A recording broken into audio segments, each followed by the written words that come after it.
बात करने के लिए लॉगिन करें www.astrotak.com। मित्रों नमस्कार, मैं हूं आपका मित्र कमल नंदलाल और मैं आप सभी दर्शकों का हार्दिक अभिनंदन करता हूं एस्ट्रो तक की खास प्रस्तुति कमल नंदलाल के महा उपाय जो आपके जीवन को सरल, सुगम और सफल बनाए। तो दोस्तों, हम आपके लिए लेकर आए विशेष कमल नंदलाल के महा उपाय में माघ नवरात्रि के कुछ विशेष प्रयोग। मित्रों, आज हम बात करेंगे बहुत ही खास विषय पर। जी हाँ, वसंत पंचमी का एक खास टोटका दिलाएगा लव मैरिज में सफलता। वसंत पंचमी, क्या आप ये जानते हैं कि वसंत पंचमी का जो पर्व होता है उसका संबंध कामदेव से भी होता है। वसंत पंचमी सरस्वती के साथ साथ कामदेव की उत्पत्ति का भी दिन है। काम के बगैर इस सृष्टि की संभावना ही नहीं की जा सकती है, क्योंकि प्रजनन भोग के बगैर संभव ही नहीं है और भोग का मूल शुरू होता है नयन से। इसलिए कहते हैं ना, किसी की आंखों में बड़ा आकर्षण है तो सबसे पहला आकर्षण की शुरुआत जिससे होती है वो होती है आंखों से।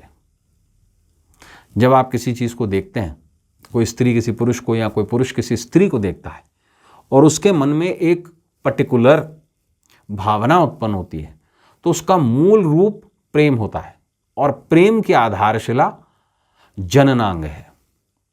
देखिए कितना बड़ा साइंटिफिक रिसर्च है ये, है ना, क्योंकि उत्पत्ति वहीं से है। तो वसंत पंचमी मूलतः से प्रजनन की शुरुआत है। आपने देखिएगा इस दिन बहुत छोटे छोटे से मच्छर हो जाते हैं, क्योंकि this is the day of pollination. Pollination समझते हैं आप? फूलों के खिलने का दिन। और इस दिन से जो हमारे 4 विशेष पर्व महीने हैं उनमें से 2 महीनों में फूल खिलते हैं, बसंत में और बहार में। जो बहार होता है, बहार का पर्व होता है, वो बेसिकली एक ऐसा समय है जब गर्मियां खत्म हो रही होती हैं, वर्षा के बाद में जो समय अंतराल होता है उसे हम बहार कहते हैं। और वसंत सर्दियों के ऋतु का एंड होने का समय है, तो ये ऋतु परिवर्तन का समय है। प्रेम विवाह हमारे इमोशंस पर टिका हुआ है। किसी भी से प्रेम करना, चाहे वो स्त्री हो पुरुष हो। अब जैसे मेरे जैसा व्यक्ति वो अपने परमेश्वर से प्रेम करता है, तो वो भी तो एक तरीके का प्रेम है। यह आत्मा अगर परमात्मा में मिल जाएगी तो वो भी प्रेम ही है उस ईश्वर के प्रति। तो कैसे पाएं प्रेम विवाह में सफलता? तो आप क्या करें, वसंत पंचमी के दिन विशेष रूप से शिवालय जाएं, और शिवालय जाएं तो साथ में पीले फूलों की एक लंबी माला ले जाएं, या अपने घर पे ही पीले फूल ला करके उसे मौली में पिरो लें और गठबंधन करवा दें शिवलिंग का और देवी पार्वती के साथ में, और वहीं बैठकर एक प्रार्थना करें कि हे परमेश्वर शिव, हे महादेव, जिस प्रकार आपने और माता पार्वती ने एक संसार बसाया था, सबसे पहला प्रेम विवाह जो हुआ है वो शंकर पार्वती का ही हुआ है, और 108 जन्मों में पार्वती ने अपना वर महादेव को ही चुना है।